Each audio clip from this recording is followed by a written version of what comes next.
हरे कृष्णा। दंडवत प्रणाम प्रभु जी। हरी हरी दंड। हरे कृष्णा प्रभु जी, दंडवत प्रणाम। तो शुरू करते हैं, टाइम हो गया है। दंडवत प्रणाम। ओम नमो भगवते Recording in progress. देवाय। ओम नमो भगवते वासुदेवाय। ओम नमो भगवते वासुदेव। हरे कृष्ण। तो आज हम इस गुरुवार के भागवत कक्षा में श्रीमद् भागवतम कैंटो दूसरा और उसके अध्याय क्रमांक 7 और उस आज 7वें अध्याय का श्लोक संख्या 13 यानी 13 नंबर के श्लोक के ऊपर चर्चा करेंगे हम। तो पिछले गुरुवार को मत्स्य अवतार की कथा हम देख रहे थे और आज है कूर्म अवतार। और इसके आगे तो इस पूरे अध्याय में भगवान के कई अवतार और एक एक अवतार के ऊपर एक दो ऐसे श्लोक हैं। कृष्ण अवतार के ऊपर, राम अवतार के ऊपर कुछ हैं, ज्यादातर श्लोक पर कृष्ण अवतार के ऊपर है। तो ये यहाँ पर श्लोक इस प्रकार से है, सबको दिखेगा वो।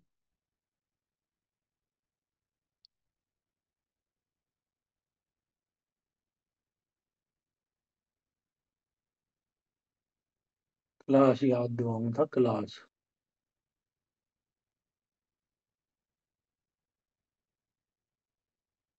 क्या हो गया? ठीक है। क्षीरो दधावमर्दानवयूथपाना उन्मत्थतामृतलब्ध आदिदेवः पृष्ठेन कच्छपवपुर्विदधार गोत्रम् निद्राक्षणोत्तरपरिवर्त्य कषाणपण्डुः। तो ये श्लोक किस प्रकार क्षीर सागर में समुद्र मंथन हुआ था और उसको किस प्रकार कच्छप यानी कूर्म अवतार ने धारण किया था उस पर्वत को, उसके ऊपर ये पूरा श्लोक है। बेसिकली कूर्म अवतार की कथा इस श्लोक के अंदर आती है। तो इसका शब्दार्थ इस प्रकार से है। क्षीर दूध उदधौ समुद्र में, अमर देवता दानव असुर यूथपानाम दोनों दलों के नायकों का उन्मथ्यंताम मंथन करते हुए अमृत अमृत लब्धय प्राप्त करने हेतु आदिदेव आदि परमेश्वर पृष्ठेन पीठ से कच्छप कछुए का वपु शरीर विदधार धारण किया गोत्रम मंदार पर्वत निद्राक्षण निद्रा में अद्रि परिवर्त पर्वत के घूमने से कशान रगड़ से कंढू खुजली।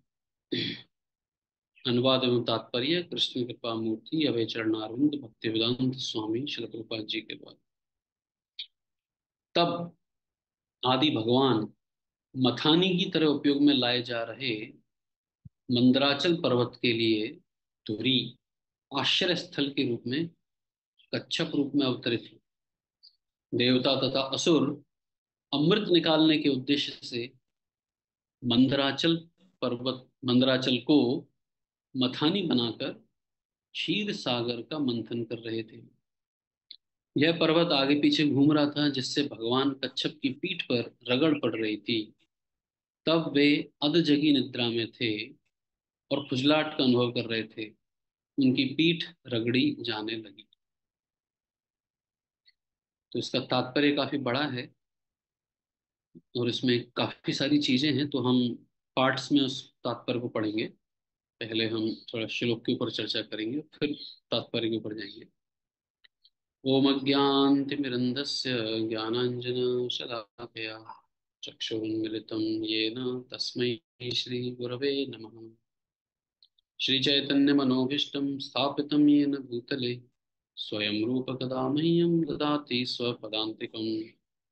वन्देऽहं श्रीगुरो श्रीयुतापदकमलं श्रीगुरून् वैष्णवांश्च श्रीरूपं साग्रजातं सहगण रघुनाथान्वितं तं सजीवं साद्वैतं सावधूतं परिजनसहितं कृष्णचैतन्यदेवं श्रीराधा कृष्णपादान् सहगण ललिता श्रीविशाखान्वितांश्च। नमो ॐ विष्णुपादाय कृष्णपृष्ठाय भूतले श्रीमते भक्तिवेदांत स्वामिनिति नामिने। नमस्ते सारस्वते देवे गौरवाणी प्रचारिणे निर्विशेषा शून्यवादी पाश्चात्य देश तारिणे। जय श्री कृष्ण चैतन्य प्रभु नित्यानंद श्री अद्वैत गदाधार शिवासदि गौर भक्तवृंद।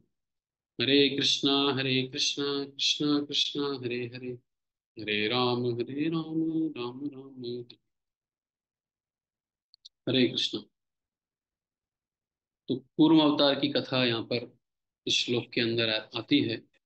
तो इस श्लोक के अंदर लिखा है, क्षीरो दधाव दधौ दधौ अमर दानव यूथपानाम। तो दो तरह के लोग होते हैं इस दुनिया में, अमर यानी देवता, दानव यानी दानव या दैत्य, डेमिगॉड्स एंड डीमंस। और इंटरेस्टिंग जो चीज है वो ये है कि ये दोनों साथ में आए। समुद्र मंथन, किस लिए समुद्र मंथन का ये जो प्रोजेक्ट है ये किस लिए विशेष है, एक ऐसी सेवा है ये, भगवान ने दो तरह के लोगों को एक साथ लेकर आए समुद्र मंथन के लिए। किस लिए किया गया ये समुद्र मंथन? तो कहते हैं अमृत लब्धय, अमृत प्राप्त करने के लिए। दोनों को अमृत चाहिए था, देवताओं को भी अमृत चाहिए, दानवों को भी अमृत चाहिए। तो उस सेवा को करवाने के लिए भगवान ने आदेश दिया सबको कि भाई ये करिए, समुद्र का मंथन कीजिए। कौन सा समुद्र था ये? पानी का समुद्र नहीं था, ये दूध का सागर, दूध का समुद्र था। तो इस दुनिया में देखा जाता है जब आप दही का मंथन करते हो तब बटर निकलता है ना, दही का मंथन करोगे तो मक्खन निकलेगा, घी निकलेगा। भगवान ने क्या कर दिया, दूध का ही मंथन करवा दिया, वहां दही जमाने की जरूरत नहीं पड़ी। ऐसा नहीं कि समुद्र के अंदर जामन डाला गया और फिर वो दही बना और फिर वहां पे मंथन हुआ, नहीं। भगवान है, दूध के पानी को भी मंथन करेंगे तो वहां से अमृत निकाल सकते हैं भगवान। दूध तो बहुत वैल्यूएबल चीज होगी। तो वो मंथन हुआ वहां पर, और मंथन होने के बाद अभी अमृत नहीं निकला है इतनी जल्दी। पहले क्या हुआ, वो जो मंदार पर्वत था, गोत्रम यहाँ पर शब्द आया है, गोत्रम यानी वो जो मंदार पर्वत, वो सोने का पर्वत था, गोल्डन माउंटेन था।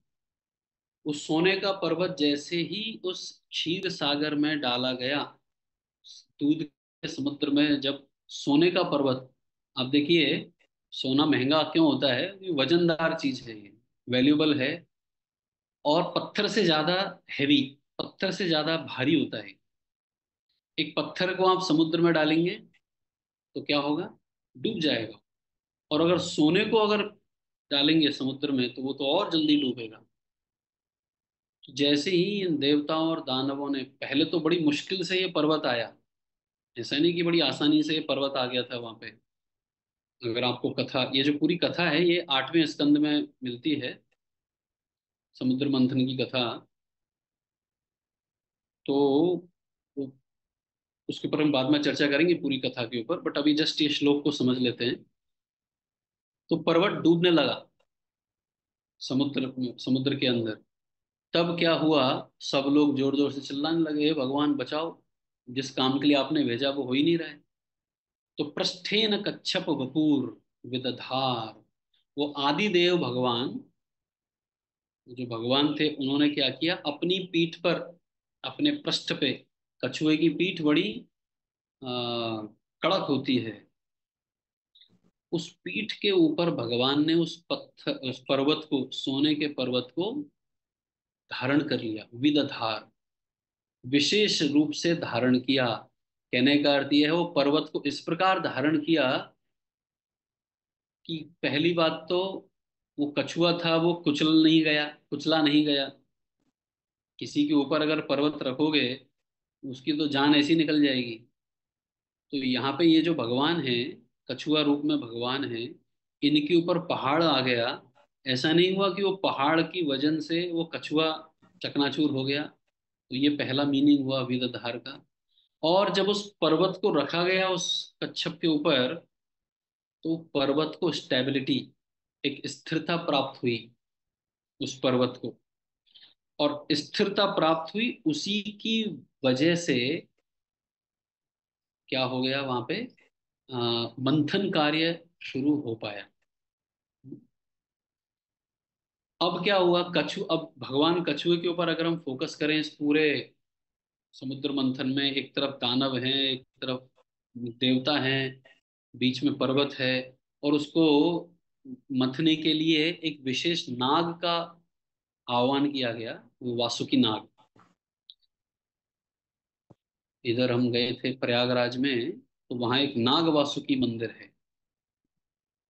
नाग वासुकी मंदिर वही वासुकी है जिन्होंने समुद्र मंथन के लिए अपने आप को सेवा में लगाया। अब आप देखिए, इस समुद्र मंथन में एक तरफ दानव खींच रहे हैं और एक तरफ देवता खींच रहे हैं। किसको खींच रहे हैं वास्तव में? इन सब लोगों ने रस्सी के रूप में जो वासुकी था उसको पकड़ा हुआ था। अभी अमृत किसको मिलने वाला था? तो या तो देवताओं को मिलेगा या दानवों को मिलेगा। और वासुकी को क्या मिला? बेचारे को कुछ नहीं मिला उसको। और सबसे ज्यादा जो खींचतान हुई, वो खींचा गया, किसको खींचा गया सबसे ज्यादा? वासुकी को खींचा गया। तो कभी कभी सोच समझ के किसी सेवा में हाथ डालना चाहिए। खींचतान तो बहुत हुई, लेकिन बेचारे को अमृत नहीं मिला वासुकी को। और ये जैसे ही उस खींचतान में पर्वत घूम रहा था, वो ये पर्वत रखा हुआ है कछुआ भगवान के ऊपर, घर्षण हुआ बहुत ज्यादा।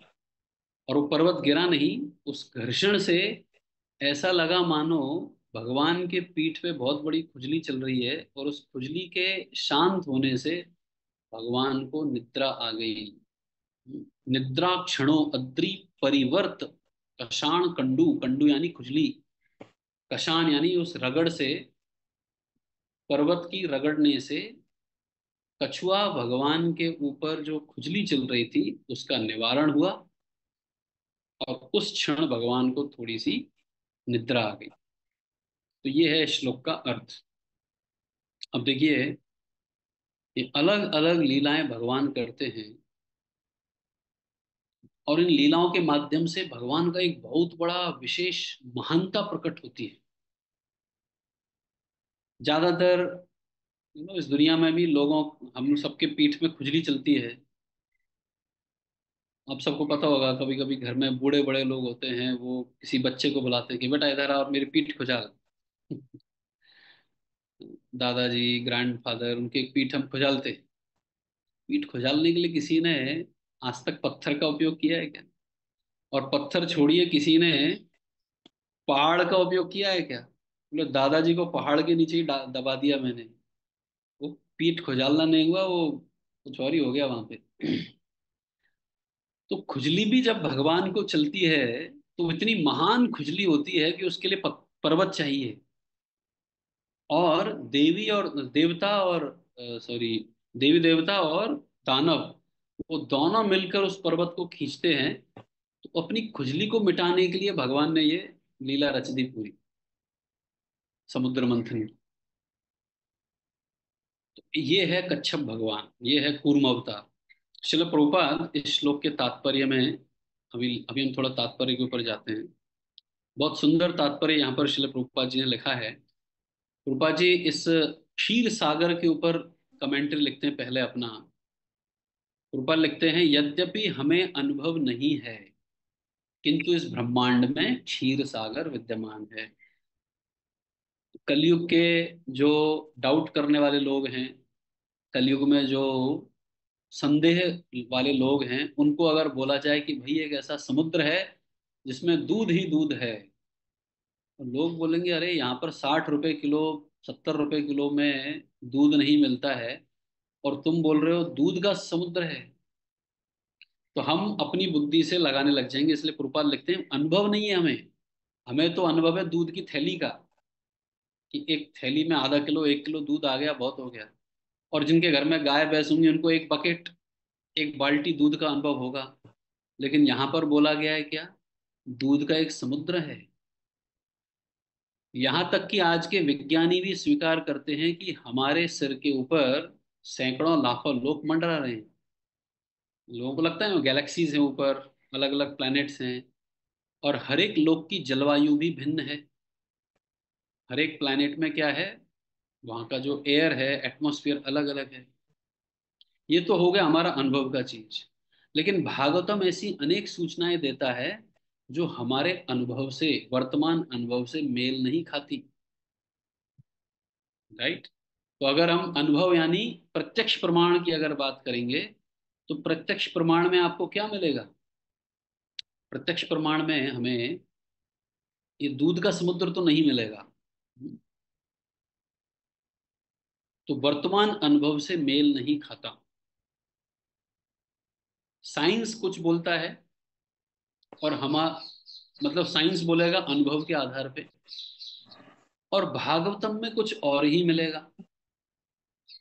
जैसे कई बार मतलब पूरा, एक्चुअली हमारा जो वैदिक, ये जो त्योहार हैं, ये जो वैदिक परंपराएं, ट्रेडिशंस हैं, ये सारे के सारे शास्त्रों के ऊपर आधारित है। लेकिन अभी जो मॉडर्न साइंस निकल के आ रहा है, विज्ञान जो निकल के आ रहा है, ये किसके ऊपर आधारित है? ये प्रत्यक्ष प्रमाण, कुछ साइंटिस्ट ने कुछ अनुभव किया, कुछ देखा, उसके ऊपर है। इसीलिए कई बार जो वैदिक सत्य हैं, वो ऐसा लगता है कि ये वास्तव में है क्या, ऐसा ऐसा हुआ है क्या? जैसे उदाहरण के लिए वैज्ञानिक क्या बोलते हैं? वैज्ञानिक बोलते हैं देखो, ये पृथ्वी जो है ये सूर्य के चारों तरफ चक्कर लगा रही है। पृथ्वी घूम रही है, एक तो अपने एक्सिस पे घूम रही है, और सूर्य के चारों तरफ भी घूम रही है। और ये थोड़ी टेढ़ी है, 23 डिग्री, 23 पॉइंट समथिंग इतना डिग्री टेढ़ी टेढ़ी घूम रही है पृथ्वी। और क्योंकि ये सूर्य के चारों तरफ चक्कर लगा रही है, इसलिए दिन रात होते हैं, फिर मौसम बदलते हैं। सारा एक्सप्लेनेशन दे दिया उन्होंने। ठीक है जी, ये तो हो गया उनके अनुभव की बात। अभी अगर हम अपने त्योहारों को देखें, हर महीने अगर आप कैलेंडर देखेंगे अपना, वहां पर एक 14, 15, 16, ये 3 दिन के अंदर अंदर आपको हर महीने एक संक्रांति का नाम दिखेगा। और हमको सिर्फ एक ही संक्रांति ज्यादा फेमस है, वो पता है, वो है मकर संक्रांति। राइट। एक्चुअली सिर्फ मकर संक्रांति नहीं होती है, ये हर राशि का एक संक्रांति होता है, कर्क संक्रांति, ये वो। आज वैसे 15 तारीख है, आज 1-2 दिन आगे पीछे कोई ना कोई संक्रांति दिखेगी हम। तो संक्रांति का अर्थ क्या होता है? संक्रांति का अर्थ होता है सूर्य उस राशि में प्रवेश करता है, उसे संक्रांति कहते हैं। मकर संक्रांति यानी मकर राशि में सूर्य का प्रवेश, उसे मकर संक्रांति कहते हैं। कर्क संक्रांति यानी कर्क राशि में सूर्य का प्रवेश। तो सूर्य प्रवेश कब करेगा? जब वो चलेगा तब ना। तो वैदिक मॉडल क्या बोलता है, वैदिक कॉस्मोलॉजी क्या बोलती है? सूर्य घूम रहा है, ये सूर्य, चंद्रमा, सप्तऋषि मंडल, ये सब घूम रहे हैं किसके चारों तरफ?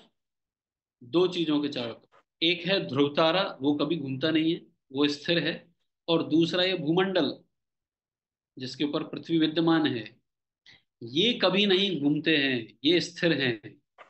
और इनके चारों तरफ सूर्य, चंद्रमा, ये अलग अलग मार्स यानी मंगल ग्रह, बुध ग्रह, बृहस्पति, शनि, राहु, केतु, ये सब इनके सप्तऋषि मंडल, ये सब पृथ्वी के चारों तरफ घूम रहे हैं। तो विज्ञान का ये जो, विज्ञान मतलब ये जो साइंस का दिया हुआ ये ज्ञान है, ये प्रत्यक्ष प्रमाण के ऊपर आधारित है। इसलिए कभी कभी ये जो वैदिक सत्य के अगेंस्ट में जाता है। अभी हम अगर अपने अनुभव से देखें, हमें अपने अनुभव से क्या दिखेगा? हर कोई अपना अपना शरीर है, लेकिन शास्त्र क्या बोलते हैं? शरीर नहीं है, वो आत्मा है। तो इसलिए विज्ञान के द्वारा दिया गया ये जो अज्ञान है, इसको उतना ही उपयोग में लाना चाहिए। विज्ञान को अपने जीवन का लक्ष्य नहीं मानना है। विज्ञान के द्वारा दिया गया ये जो ज्ञान है, ये आपके जीवन में कभी भी समृद्धि नहीं लेके आएगा। It will never bring prosperity in the life. Science will never bring prosperity. क्यों? क्योंकि ये जो विज्ञान का, साइंस का ये जो ज्ञान है, ये प्रत्यक्ष प्रमाण के ऊपर आधारित है।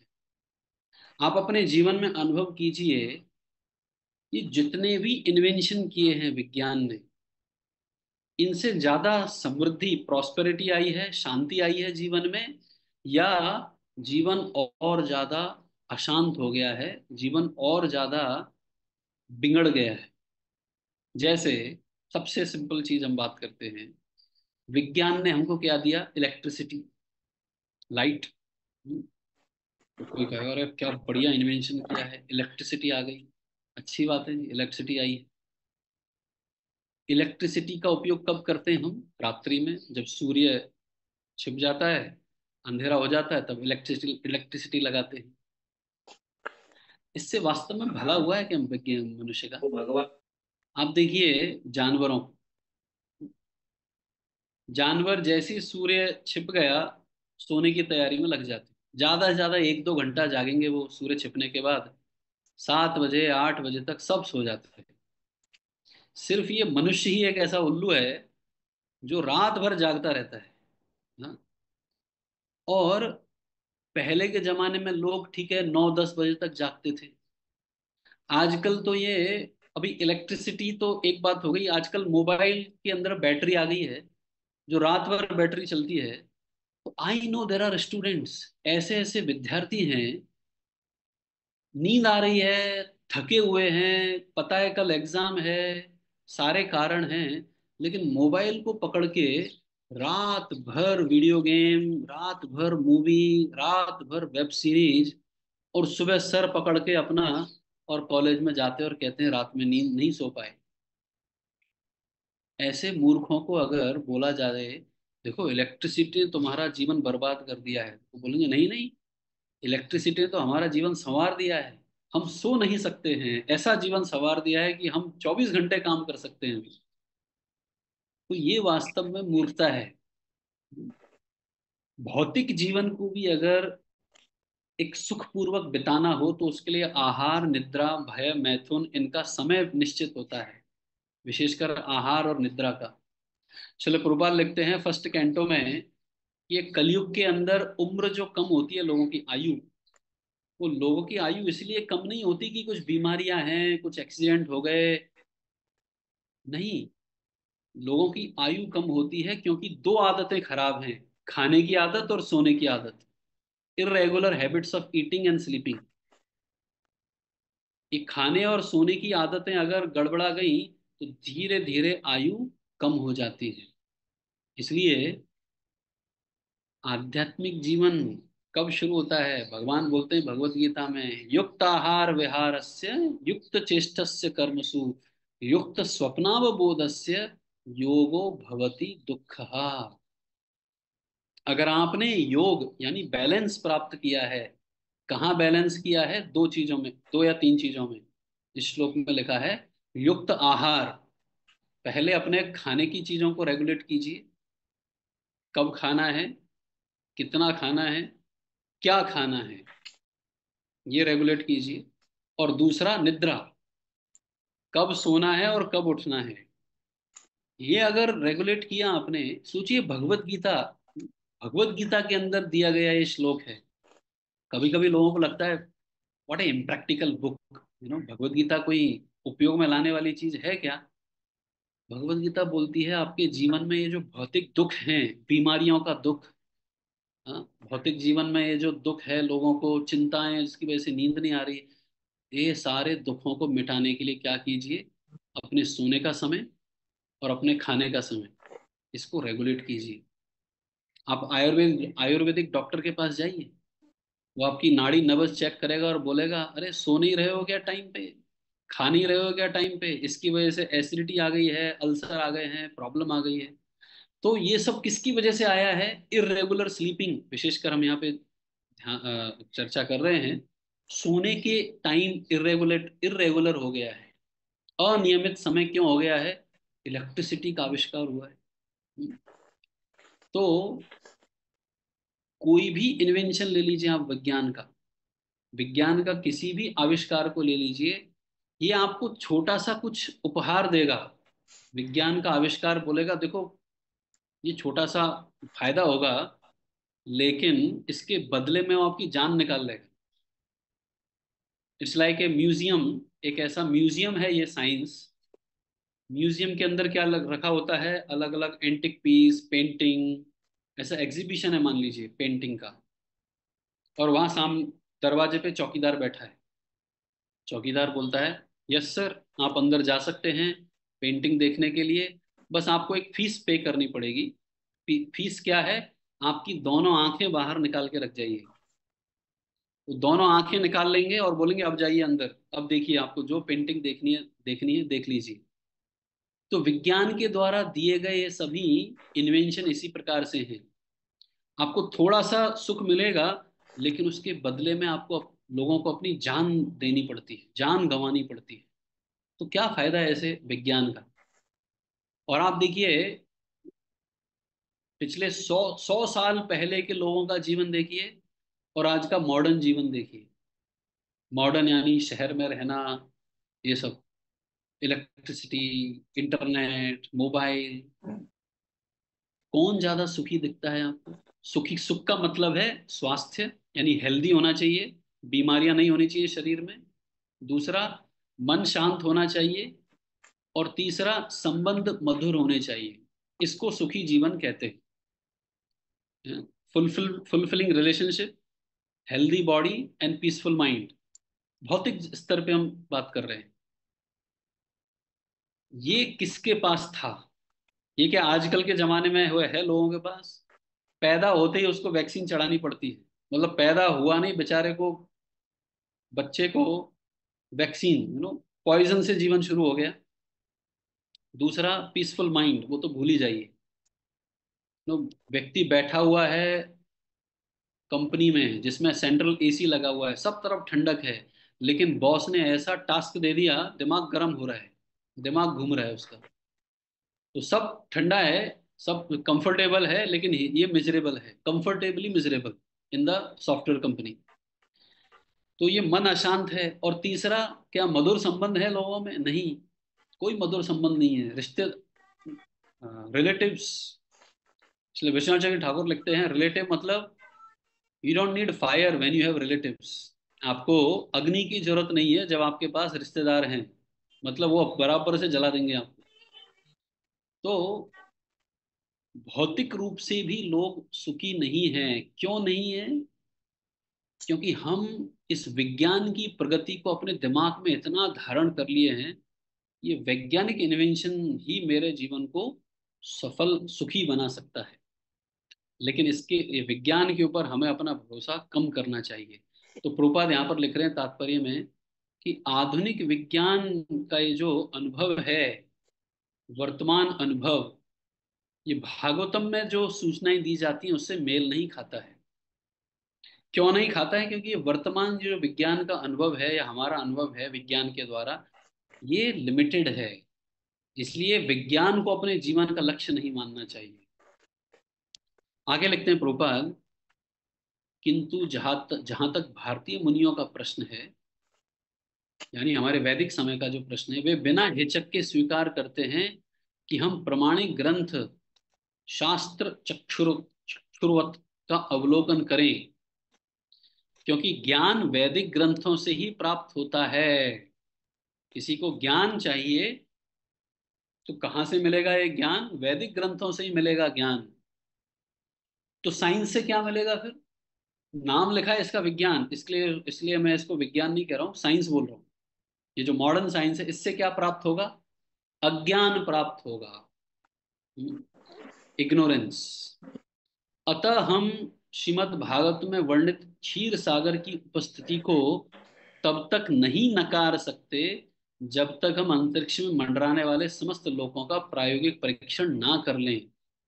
तो साइंस बोलता है अरे ऐसा कोई दूध का सागर नहीं है, तो उनको बोलना चाहिए तुमने क्या देखा है क्या, सभी लोकों में जाके अंदर, सभी प्लैनेट्स में जा जाके देखा है क्या। तो कृपा लिखते हैं चूंकि ऐसा प्रयोग संभव नहीं है, वैज्ञानिक लोग अलग अलग प्लैनेट्स में नहीं जा सकते, तो इसलिए हमें क्या करना चाहिए, श्रीमद् भागवतम के कथन को यथावत स्वीकार करना चाहिए।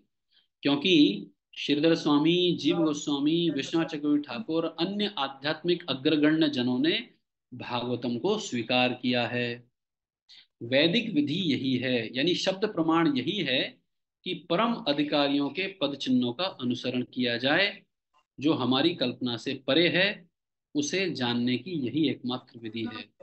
यानी जिसको आप प्रत्यक्ष रूप से नहीं जान सकते, उसे उसके लिए क्या करना चाहिए, वैदिक ग्रंथों को मान लेना चाहिए प्रमाण के रूप में कि भाई वैदिक शास्त्रों में लिखा है तो मैं इसको मान लेता हूँ। शायद मेरे अनुभव में ये चीजें नहीं होंगी, जैसे दूध का समुद्र होना, ये अनुभव में नहीं है, शास्त्र में लिखा है इसलिए मान लेना चाहिए। अच्छा एक चीज और, प्रोपाद एक और आर्गुमेंट देते हैं कि ठीक है आप लोगों को अनुभव नहीं है कि इतना ज्यादा दूध कहाँ से आएगा। एक तो अनुभव है हम सबको, खारे पानी का समुद्र, राइट। जैसे यहाँ बॉम्बे या जगन्नाथपुरी में जाएंगे तो वहां पे आप हमको कौन सा अनुभव मिलता है कि भाई एक खारे पानी का समुद्र है, ठीक है। अब प्रश्न उठता है, आप लोग नमक खरीद के लाते हो, 1 किलो नमक 10-15 रुपए का मिलता होगा।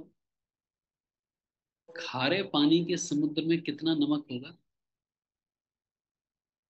भगवान को ये पूछने के पहले कि आपने दूध का समुद्र कैसे बनाया, एटलीस्ट ये पूछिए ये खारे पानी के समुद्र में नमक किसने डाला इतना सारा। दूध के समुद्र के ऊपर तो विश्वास नहीं हो रहा है, मान सकते हैं ठीक है दूध का समुद्र नहीं देखा, नमक का समुद्र, और वो भी इतना सारा नमक। आज तक मनुष्य मनुष्य ने जितना भी नमक खाया है, कितने सारे मनुष्य होंगे, कौन ऐसा मनुष्य है जो जन्म के साथ अपनी माँ के गर्भ में एक नमक की पुड़िया लेके आया कि मैं नमक लेके आया हूं अपने पिछले जन्म से या किसी दूसरे ग्रह से। नहीं, सारा नमक जो भी हमने खाया है ये या तो किसी रॉक्स, किसी पर्वत से निकलता है या फिर समुद्र से निकलता है।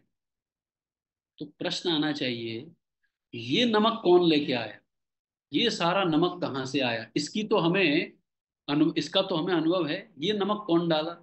तो जो व्यक्ति नमक ला सकता है वो दूध भी तो ला सकता है, घी भी तो ला सकता है। ठीक है नमक के समुद्र तक कोई नहीं जाएगा।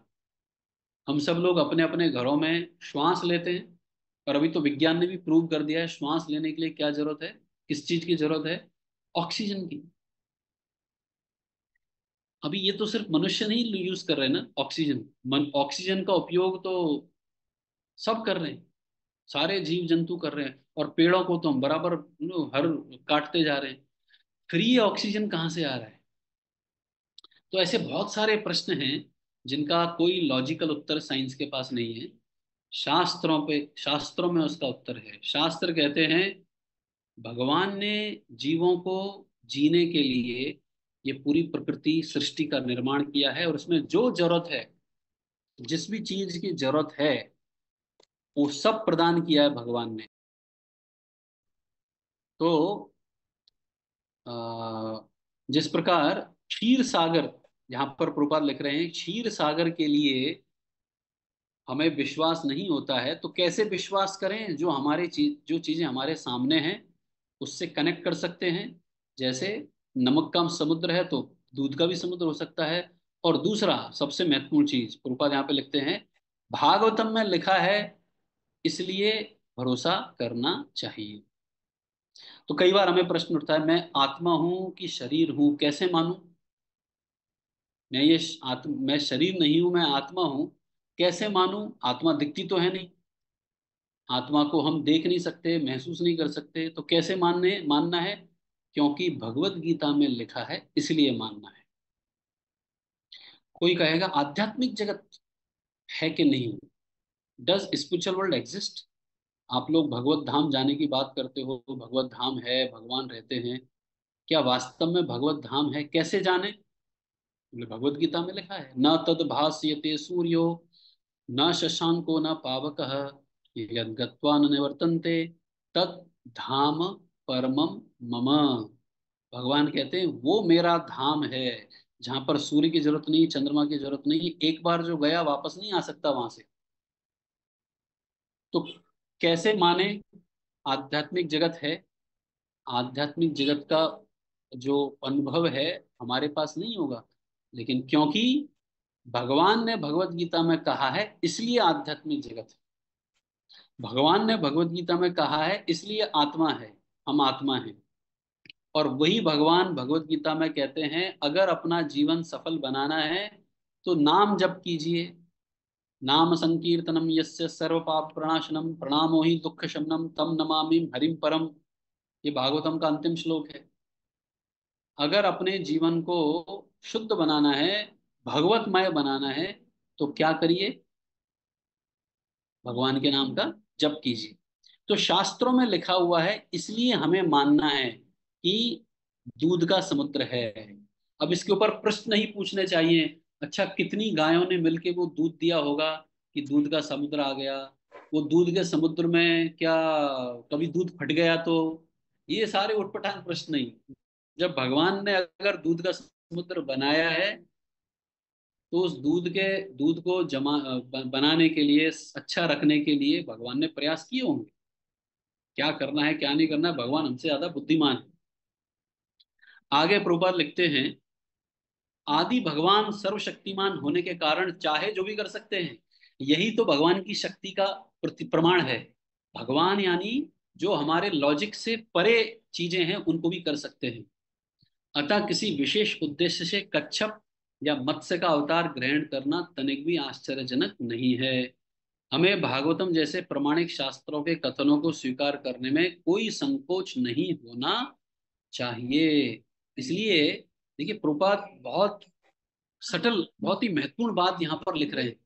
प्रभुपाद यहाँ पे लिख रहे हैं कि भागवतम के प्रमाण को स्वीकार करने में हमें संकोच नहीं होना चाहिए। कहने का अर्थ क्या है? कई बार हमें आ, भक्त बनने के बाद भी ये मन में संकोच रहता है कि अरे ऐसा होता थोड़ी है, ये तो लिखा है बस, ये तो लिखा है, ऐसा होता थोड़ी है। इसका मतलब क्या है? अभी हमारी श्रद्धा उतनी जागृत नहीं हो रही है कि भागवतम और भगवत गीता में लिखे हुए चीजों को हम स्वीकार कर सकें। तो इसका इसका कारण क्या है? शास्त्रों में कई कारण दिए हुए हैं। अगर हमारे जीवन में कुछ भक्ति उन्मत्त सुकृति नहीं है, अगर हमारे जीवन में सुकृति नहीं है, अगर थोड़ा भी भक्ति के कार्य अनजाने में भी नहीं किए हैं, और तीसरा चीज किसी भगवान के भक्त की कृपा अगर हमारे ऊपर नहीं होती है, तो फिर हमें इन शास्त्रों के वाक्यों के ऊपर श्रद्धा जागृत नहीं होगी। श्रद्धा जागृत नहीं होती है इन भाग। ठीक है, अपने जीवन में अप्लाई करने में शायद कष्ट हो सकता है। कोई बोल सकता है कि भाई मेरा जीवन अभी अ, उतना ऐसा नहीं बना है, समय नहीं है, या जो भी है, कि हम जो भी लिखा है शास्त्रों में उसका पालन कर पाए। पालन करना शायद मुश्किल हो पाएगा, लेकिन मानना ही मुश्किल हो रहा है। ऐसा कभी हो सकता है क्या? दूध का भी कोई समुद्र होता है क्या? क्या भगवान भी कछुआ, मछली, घोड़ा, नरसिम्हा ऐसे रूप में आ सकते हैं क्या? तो ये विश्वास क्यों नहीं हो पा रहा है? क्योंकि हमारे जीवन में वो सुकृति का उदय नहीं हुआ है, या हमारे जीवन में भगवान के किसी भक्त की कृपा अभी हमारे जीवन में नहीं हुई है। और क्योंकि कृपा नहीं हो रही है इसलिए इन चीजों के ऊपर, भागवतम के और भगवत गीता के शास्त्रों के कथन के ऊपर हमें भरोसा नहीं हो रहा है। इसके लिए क्या करना चाहिए फिर? तो जितना भी भरोसा है, जितना भी फेथ है, उसको लेके काम करना चाहिए। चलो हमें हमारा श्रद्धा इतना है, इसको इन्वेस्ट करते हैं, और क्या कर सकते हैं, नाम जप कर सकते हैं। 16 माला नहीं कर पा रहे, उतनी श्रद्धा नहीं है, उतना समय नहीं दे पा रहे हैं, तो क्या बोलते हैं हम लोगों को, चलो 1 माला से शुरू कीजिए, 2 माला से शुरू कीजिए। तो जैसे जैसे माला करेंगे तो धीरे धीरे श्रद्धा भी बढ़ती है। श्रद्धा बढ़ाने के लिए नाम जप बहुत पावरफुल चीज है। देखिए, नाम जप क्या है, भगवान के नाम का जप करना, ये युग धर्म है। युग धर्म का अर्थ क्या हुआ, आपको उस पर्टिकुलर युग में जो चाहिए वो उस युग धर्म का पालन करने से मिलेगा। तो कलयुग में व्यक्ति को जो चाहिए, अकामः सर्व कामो वा मोक्ष काम उदारधी तीव्रेन भक्ति योगेन यजेत पुरुषः परम। अकाम कोई व्यक्ति है जिसको मोक्ष, अकाम यानी कुछ नहीं चाहिए इस दुनिया में। सर्व काम, कुछ ऐसे लोग हैं जिनको सब कुछ चाहिए इस दुनिया का। मोक्ष काम यानी मुक्ति प्राप्त करनी है। अकाम का यहाँ पे अर्थ है भगवान की भक्ति। तो किसी को भक्ति चाहिए, सर्व काम यानी भुक्ति चाहिए, और मोक्ष काम यानी मुक्ति चाहिए। अकाम सर्व काम मोक्ष काम उदार धी। तो क्या करना पड़ेगा आपको, उदार बुद्धि का बनना पड़ेगा, ब्रॉड माइंडेड बनना पड़ेगा। ब्रॉड माइंडेड मतलब अपनी बुद्धि का विकास करके देखना पड़ेगा, इन सारी चीजों को दे कौन सकता है। इन सब चीजों को देने वाला सिर्फ एक ही है। कौन, भगवान।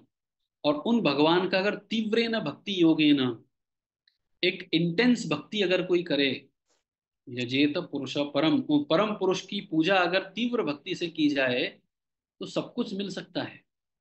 तो व्यक्ति की भौतिक इच्छाएं हैं तो भी भगवान का भजन कीजिए, मुक्ति की इच्छाएं हैं तो भी भगवान का भजन कीजिए, भक्ति करने की इच्छा है तो भी भगवान भगवान का भजन नहीं छोड़ना चाहिए। तो शायद हमारी श्रद्धा कम हो, चाहे हमारी श्रद्धा कम हो या श्रद्धा ज्यादा हो, भक्ति करना नहीं छोड़ना चाहिए। जितनी भी श्रद्धा है, जितना भी फेथ है, उसके साथ भगवान के नाम का जप करना चाहिए। तो प्रभुपाद यहाँ पर लिख रहे हैं, भागवतम के इन शब्दों के ऊपर हमें कोई संकोच नहीं होना चाहिए। आगे अब इस लीला के बारे में प्रभुपाद लिखते हैं, देव तथा असुरों के सामूहिक प्रयास से क्षीर सागर के मंथन के गुरुतर कार्य के लिए विशाल मंदराचल पर्वत के लिए गुरुतर आधार की आवश्यकता थी। यानी पर्वत बहुत बड़ा था, और उसके लिए आधार भी बहुत चाहिए था। देखिए, यहाँ पर एक शब्द आया है, देवता और असुरों ने मिलकर ये प्रयास किया था। बहुत महत्वपूर्ण यहाँ पर कंसेप्ट यहाँ पर प्रभुपाद बता रहे हैं कि कभी कभी कुछ सेवाएं ऐसी होती हैं जिसमें व्यक्ति अकेला नहीं कर सकता। और इस्कॉन मंदिर में जो सेवाएं हैं, तो कोई व्यक्ति सोचे कि मैं ही सारी सेवाएं कर लेता हूँ, और मैं ही पूरा पर्वत उठा लेता हूँ, मैं ही पूरे समुद्र का मंथन कर लेता हूँ, तो ये मूर्खता होगी। हम्म। प्रभुपाद एक ऐसे एम्पावर्ड व्यक्ति थे जो अकेले जाकर पूरे भौतिक भव सागर को ही मथ के आ गए। वो एम्पावर्ड थे, भगवान की उनके ऊपर विशेष कृपा थी। लेकिन आज के जमाने में कोई बोल सकता है क्या? आज के जमाने में हमें हमारी आध्यात्मिक जीवन का ही ठिकाना नहीं है, माला कैसे हो रही है, भक्ति कैसे कर रहे हैं, और इसमें अगर हम सोचे कि मैं अकेला ही सारी सेवाएं कर दूंगा, तो ये बहुत बड़ी मूर्खता है। तो किसी भी व्यक्ति को ये नहीं सोचना चाहिए कि मैं सबका उद्धार कर दूंगा, मैं सबका यू नो ये कर दूंगा, मैं ही सारी सेवाएं कर दूंगा। नहीं, कोई भी सेवा करनी हो, विशेषकर भगवान के मंदिर में, तो उसके लिए क्या जरूरी है, सहयोग, कोऑपरेशन। तो जब कोऑपरेशन करना हो तो हमें भी कोऑपरेशन करना चाहिए, और दूसरों को भी कोऑपरेशन करने का मौका देना चाहिए। इसी से ही संस्थाएं आगे चल सकती हैं। इसी कोऑपरेशन से ही अ, ये जो मिशन है, चैतन्य महाप्रभु का मिशन है, ये आगे बढ़ सकता है।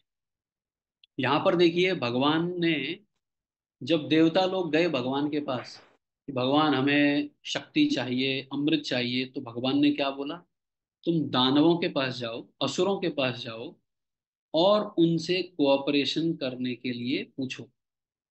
आप दोनों को समुद्र मंथन करना पड़ेगा। तो भगवान का एक्सपर्टीज देखिए। भगवान को भगवान क्यों कहते हैं? ये बड़ा बड़ा काम करने, ये तो एक करते ही हैं, पहाड़ उठाना, नरसिंह रूप लेके आना, डीमंस को मारना, राक्षसों को मारना, ये तो भगवान करते ही है। लेकिन इसके साथ साथ एक विशेष काम जो इस श्लोक में भगवान ने किया, वो क्या किया? देवता और दानव दोनों को साथ में लेके आ गए। तो इस दुनिया में भी दो तरह के लोग होते हैं। एक होते हैं दैवी प्रकृति के लोग, there are people with divine qualities, उनके अंदर अच्छे गुण होते हैं। And there are people with demoniac nature, कुछ ऐसे लोग हैं जिनके पास आसुरी प्रवृत्तियां भी होती हैं। और ये आपको हर जगह देखने को मिलेंगे। क्या देखने को मिलेगा? मैं दिव्य प्रकृति का हूं और बाकी सब आसुरी प्रवृत्ति के हैं। ये कैलकुलेशन तो हम सब कर लेते हैं। और जो लोग मेरे साथ हैं, those who are with me, जो मेरे ग्रुप में हैं, वो सब दिव्य प्रकृति के लोग हैं, उनमें कोई कमी नहीं है, सब अच्छे लोग हैं। लेकिन मेरी पार्टी के जो अपोजिट लोग हैं, वो दूसरे ग्रुप के जो लोग हैं, वो हमेशा कैसे हैं? वो दानव प्रकृति, वो आसुरी प्रवृत्ति के लोग हैं। लेकिन भगवान क्या चाहते हैं, हमें ये देखना है। ये नहीं सोचना है कि मैं बड़ा महान हूं, मैं बड़ा दिव्य हूं, जो मेरे साथ है वही अच्छा है। नहीं, भक्त होने का अर्थ क्या है? भगवान क्या चाहते हैं ये मानना, ये सोचना या वो कार्य करना। तो भगवान क्या चाह रहे हैं यहाँ पे? तुम होंगे दिव्य प्रकृति के। सभी देवता लोग भगवान के पास गए। भगवान ने बोला, देखो देवताओं, तुम बहुत अच्छे हो, बहुत बढ़िया हो, लेकिन अगर तुमको मेरी सेवा करनी है और विशेष करके ये समुद्र मंथन की महान सेवा करनी है, तो क्या करना पड़ेगा? आपको अपनी ईगो को नीचे रखना है, अपनी अहंकार को जरा साइड में रखिए। तुम देवता होंगे, अब तक बड़े ऐशो आराम से जी रहे थे, दानवों ने आके तुमको घर से बाहर निकाल दिया। अब अगर तुमको अगर फिर से अपने घर में जाना है और अमृत चाहिए, तो आसुरी प्रवृत्ति के लोग होंगे, उनके साथ भी सहयोग करना होगा। You have to cooperate with them. सहयोग का अर्थ क्या होता है? कोऑपरेट करने का अर्थ क्या है? मैं गलत हूं, तुम सही हो, तुम जो बोल रहे हो वो करता हूं, चलो। इसको कहते हैं कोऑपरेशन। परम पूज्य राधा स्वयं महाराज एक लेक्चर में बोल रहे थे कि कई बार हम बोलते हैं कि भगवान को सेंटर में रख के हम सेवा करते हैं, चलिए केंद्र में, भगवान को केंद्र में रख के सेवा करते हैं। और भगवान को केंद्र में रख के कौन सी सेवा करेंगे? जो मैं बोलता हूं वो सेवा करनी है। तो महाराज बोल रहे थे, नहीं, भगवान को केंद्र में रखने का मतलब है तुम केंद्र के बाहर आ जाओ। You come out of the center, let Krishna remain in the center. तो सभी भक्तों की प्रसन्नता के लिए, पूरे प्रभुपाद की प्रसन्नता के लिए, मिशन को आगे बढ़ाने के लिए जो जरूरी है वो करना चाहिए। इसको कहते हैं कोऑपरेशन। परम पूज्य भक्ति रसामृत स्वामी महाराज एक बहुत ही इंटरेस्टिंग स्टेटमेंट बोलते हैं इस कोऑपरेशन के ऊपर। भक्ति रसामृत महाराज कहते हैं, इंग्लिश में बोलता हूं पहले इसको मैं। महाराज कहते हैं कि there is no limit to what we can achieve if it does not matter who gets the credit. English में है ये, हिंदी में इसका अनुवाद इस प्रकार से है, there is no limit to the achievement we can have. कितनी सफलता हम प्राप्त कर सकते हैं, इसकी कोई सीमा नहीं है, बशर्ते एक शर्त पे। हम सबको सफलता चाहिए ना, हम सबको आध्यात्मिक जीवन में सफलता चाहिए। किसी को मंदिर बनाना है, किसी को बुक डिस्ट्रीब्यूशन करना है, किसी को फंड कलेक्शन करना है, करेक्ट, प्रचार करना है, भक्तों की संख्या बढ़ानी है, मैनेजमेंट करना है, अलग अलग प्रकार की सेवाओं में हम सफलता प्राप्त करना चाहते हैं। बहुत अच्छी बात है, इसमें कोई बुराई नहीं है, सफलता प्राप्त करने की इच्छा होनी चाहिए। लेकिन महाराज लिखते हैं इसमें आगे की लाइन, अपार सफलता प्राप्त हो सकती है हमें एक शर्त पे। वो कौन सी शर्त है? कि ये it if it does not matter किसको श्रेय मिलेगा, किसकी लोग वाहवाही करेंगे, अगर ये निर्णय ना हो, मतलब कहने का अर्थ है इट डज नॉट मैटर, किसी को भी सफलता मिल जाए, मैं अपना काम करूंगा, सफलता चाहे किसी सफलता मतलब श्रेय चाहे किसी और को मिल जाए, मैंने मेहनत की और मेरे को कोई रिकॉग्नाइज ही नहीं कर रहा है फिर भी मैं मेहनत करूंगा। अगर इस प्रकार के लोग हमारे मूवमेंट में हैं, हमारे सब संस्था में अगर ऐसे लोग हैं, तो हमारी संस्था को कोई सफलता प्राप्त करने से नहीं रोक सकता। यानी संस्था को रोकने वाले कौन हैं? रोकने वाले लोग वही हैं जो ये सोचते हैं मैं तभी मेहनत करूंगा जब लोग मेरी वाहवाही करेंगे, जब लोग मुझे पहचानेंगे, जब लोग मुझे माला पहनाएंगे, जब लोग मेरा गुणगान करेंगे, और गुणगान इतना करें कि चौबीसों घंटे सातों दिन 365 डेज मेरा ही गुणगान चले, तभी मैं इस संस्था में अपनी सेवा दूंगा। अगर ऐसे लोग संस्था में रहेंगे तो वो संस्था 2 4 5 6 दिन टिकेगी, उसके बाद खत्म हो जाएगी। आप सब लोगों ने देखे होंगे ऐसी संस्थाएं, उसमें सिर्फ एक ही व्यक्ति को श्रेय दिया जाता है, एक ही व्यक्ति सोचता है मैं ही सबसे बड़ा सर्वे सर्वा हूं यहाँ पे, वो व्यक्ति खत्म हुआ, वो गुरुजी गए, उसके बाद वो संस्था ही डूब जाती है। तो प्रभुपाद की संस्था कैसे चल रही है अभी तक? अब सोचिए, प्रभुपाद ने 1966 में संस्था को नींव डाली, 77 में प्रभुपाद भगवत धाम चले गए, और अभी तक 50 60 सालों तक ये संस्था चल रही है, बढ़ती जा रही है, बढ़ती जा रही है। क्यों?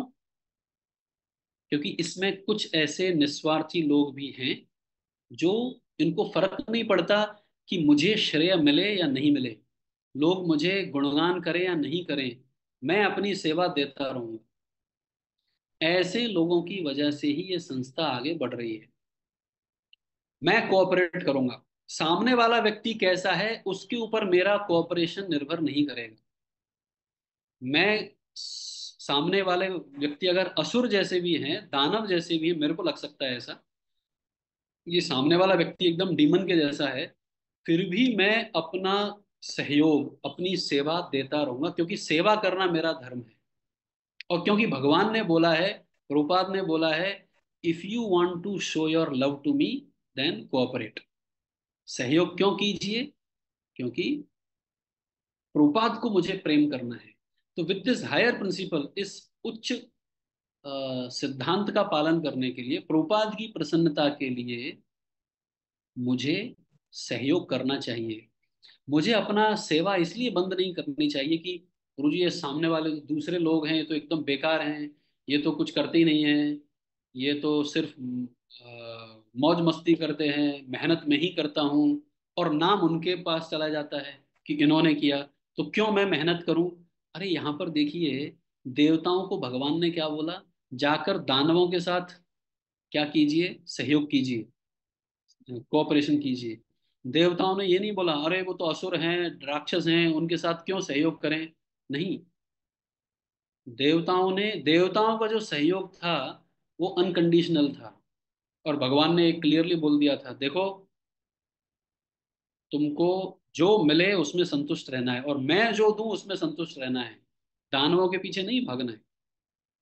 तो इस प्रकार जब, तो ये भगवान का एक्सपर्टीज है, और ये सिर्फ कृष्णा कॉन्शियस मूवमेंट में ही हो सकता है, ये सिर्फ भक्ति के मार्ग पे ही हो सकता है। प्रभुपाद उदाहरण देते हैं, ये संयुक्त राष्ट्र का यूनाइटेड नेशन करके एक संस्था है। वो यूनाइटेड नेशन का काम क्या है? ये जो अलग अलग देशों में झगड़ा चल रहा है इनको साथ में लाने का। प्रभुपाद कहते हैं हर साल नया नया देश बनता जा रहा है। तो ये भौतिक स्तर पे आप अलग अलग लोगों से, अलग अलग विचार के लोगों के साथ सहयोग नहीं कर सकते हैं। Only when Krishna is the centre, और प्रमाणिक रूप से, जेन्युइनली, जब कृष्ण भगवान किसी संस्था के केंद्र में होंगे, तभी वहां पर लोग एक दूसरे के साथ कोऑपरेशन कर सकते हैं। तो कई बार हम सोचते हैं कि मैं पहले, मेरे को कोऑपरेशन करना है, लोग सोचते हैं कि मैं करूंगा कोऑपरेट, लेकिन पहले नहीं करूंगा, पहले मैं देखूंगा सामने वाला कोऑपरेट कर रहा है कि नहीं कर रहा है, तब मैं कोऑपरेशन का पहला कदम मेरी तरफ से रखूंगा। तो ये हो गया कंडीशनल कोऑपरेशन। भगवान क्या चाहते हैं? अहेतु की अप्रतिहता। हमारा कोऑपरेशन कैसा होना चाहिए? अनकंडीशनल। मुझे कोऑपरेट करना है क्योंकि ये मेरा धर्म है, क्योंकि मैं चाहता हूं इसलिए। कोऑपरेशन इसलिए नहीं करना है कि सामने वाले ने किया इसलिए करूंगा। नहीं, मेरा धर्म है, भगवान की सेवा करनी है, तो मैं अपनी तरफ से नम्र बन के पहले कोऑपरेट करूंगा। तो ये कच्छप अवतार, ये यहाँ पर ये सीख हमें दे रहे हैं। एक और लेसन जो यहाँ पर कच्छप अवतार से मिलता है वो ये है कि जब वो समुद्र के अंदर पर्वत डूबने लगा, तो कच्छप अवतार ने जाके वहां पर स्टेबिलिटी प्रदान की, स्थिरता प्रदान की। तो हमारा भौतिक जीवन भी कैसा है? वो पर्वत के जैसा, समुद्र के जैसा मंथन चल रहा है। कोई आपको पकड़ के वासुकी जैसा रगड़ रहा है, कोई आपको पर्वत के जैसा रगड़ रहा है, कोई हमारे हृदय में मंथन कर रहा है। और दानव, आसुरी और दिव्य, दैवीय, ये दो प्रकार की प्रवृत्ति हमारे मन के अंदर हैं, और वहां पे भी घर्षण चल रहा है। तो पूरा जीवन अस्त व्यस्त है, चिंताएं हैं, अलग अलग प्रकार के परेशानियां हैं। इन सब के अंदर बैठ के आपको अगर जप करना है, if you want to chant the holy name, तो उसके लिए क्या जरूरत है? स्टेबिलिटी, स्थिरता चाहिए। और ये स्थिरता प्राप्त करने के लिए हमें कूर्म भगवान से प्रार्थना करनी चाहिए। भक्ति सिद्धांत सरस्वती ठाकुर को श्री शिला भक्ति विनोद ठाकुर ने कूर्म अवतार का डीटी प्रदान किया था, कूर्म अवतार का एक विग्रह प्रदान किया था भक्ति सिद्धांत सरस्वती ठाकुर को, और ये बोला था कि इन कूर्म अवतार की तुम पूजा करोगे तो तुम्हारे आध्यात्मिक जीवन में स्थिरता प्राप्त होगी तुम्हें। You will achieve stability in your spiritual life. तो इस तरह से तो हालांकि ये समुद्र मंथन बहुत बड़ी लीला है, उसके अंदर आगे शिव जी का भी पास टाइम आता है, ये सब आता है, लेकिन उतना समय नहीं है हमारे पास। तो अब यहाँ पर हम थोड़ा समरी देखेंगे। आज हमने क्या देखा? तो सबसे पहले हमने शिल प्रभुपाद जी ने तात्पर्य में लिखा था। अच्छा, तात्पर्य के लास्ट की दो चार लाइन बाकी हैं, उसको पढ़ लेते हैं एक बार। तो देव और असुरों के सामूहिक प्रयास से, तो समुद्र मंथन में सबसे बड़ा सीख क्या मिलता है? कोऑपरेशन, देवता और असुर तरह के लोगों से। क्षीर सागर के मंथन के लिए जो विशाल मंदराचल पर्वत था, उसके आधार की आवश्यकता थी। इसलिए भगवान देवताओं की सहायता के उद्देश्य से विशाल कच्छप के रूप में अवतरित हुए। कछुए के रूप में भगवान अवतरित होते हैं और क्षीर सागर में तैरने लगे। इस पर्वत की रगड़ से उनकी पीठ पर खुजली हो रही थी, किंतु कुछ कुछ सोए रहने से उन्हें इसका आभास नहीं हुआ। तो भगवान सोए हुए थे, उनको पता नहीं चला कि पीठ पे ऊपर कुछ चल रहा है। इतने महान थे सूची, इतने विशाल कच्छप के रूप में भगवान यहाँ पर अवतरित हुए थे। और भगवान क्या देखकर बड़े प्रसन्न थे कि देखो, देवता एक तरफ हैं, दानव एक तरफ हैं, प्रकृति को चलाना है, सृष्टि को चलाना है, तो क्या करना पड़ेगा? इन दोनों ने मिलके सहयोग करना होगा, तब जाके भगवान की सेवा, ये प्रोजेक्ट जो है, ये प्रोजेक्ट तभी आगे चल सकता है। तो पहला जो तात्पर्य का पहला पैराग्राफ था, उसमें प्रभुपाद ने लिखा था, चाहे हमारा अनुभव कुछ कहता, अलग कुछ कहता हो, हमारा अनुभव कहता हो कि इस दूध का समुद्र होता है क्या, इतना बड़ा कछुआ होता है क्या, हमारा अनुभव कुछ भी कहता हो, हमें श्रद्धा किस में रखनी चाहिए? शास्त्रों में जो लिखा है उसके उसके ऊपर। तो इसके लिए क्या जरूरी है? फिर शास्त्रों का अध्ययन करना जरूरी है, गहन अध्ययन करना जरूरी है। ऊपर ऊपर से पढ़ेंगे तो कुछ शास्त्रों के ऊपर श्रद्धा जागृत नहीं होगी। तो शास्त्रों के ऊपर हमें संकोच नहीं करना चाहिए, शास्त्रों के कथन के ऊपर। ये पहले पैराग्राफ में प्रभुपाद ने बोला। उसके बाद दूसरे पैराग्राफ में प्रभुपाद कहते हैं कि भगवान कुछ भी कर सकते हैं, तो हमें आश्चर्य नहीं करना चाहिए कि भगवान ने ऐसा कैसे कर दिया। भगवान की भगवत्ता ही यही है कि वो कुछ भी कर सकते हैं। जैसे खंबे से प्रकट हो सकते हैं, अभी यहाँ कच्छप, ये कछुए के माता पिता कौन थे? कोई नहीं। कूर्म अवतार भी ऐसे ही प्रकट हुए थे। और तीसरे पैराग्राफ में प्रभुपाद ने यहाँ पर, ये देवताओं और असुरों ने मिलके ये सेवा की, तो सहयोग करना, कोऑपरेशन करके ही, कोऑपरेशन का अर्थ क्या है, नंबर 1 के पहले अपनी सेवा दे देना, मेरी सेवा ये है, ये सबसे पहला अपना कदम रखना चाहिए। तो ऐसा करने से भगवान प्रसन्न होते हैं और वो भी शांति से सो सकते हैं। हाँ, वो एक वैष्णव भजन है जिसमें आता है कि गोविंद कहे न मोरा वैष्णव प्राण। वैष्णव भगवान कहाँ विश्राम करते हैं, गोविंद कहाँ विश्राम करते हैं, वैष्णव के हृदय में। ये जो बद्ध जीवात्माएं हैं, इनके हृदय में तो भगवान इनकी इच्छाओं की पूर्ति करने के लिए अलग अलग कार्य करते हैं। लेकिन वैष्णव का हृदय कैसा है, भक्तों का हृदय कैसा होता है, अकाम, कोई इच्छा नहीं है। इसलिए भगवान क्या करते हैं, उन वैष्णव के हृदय में जाके आराम से सो जाते हैं। तो भगवान को भी विश्राम कब मिलता है, जब भक्त लोग अपनी सेवा, अपनी अपनी सेवाएं करते हैं, कोऑपरेशन करते हैं, तब। तो ये कच्छप अवतार से हम यहाँ पर ये सीख प्राप्त कर सकते हैं। हरे कृष्णा। हम यहाँ पर विराम देंगे। बहुत बहुत धन्यवाद। शिल प्रभुपाद की जय। ग्रंथराज श्रीमद् भागवतम की जय। जय हरे कृष्ण। इस देश की धन्यवाद। 3 बार हरि बोल।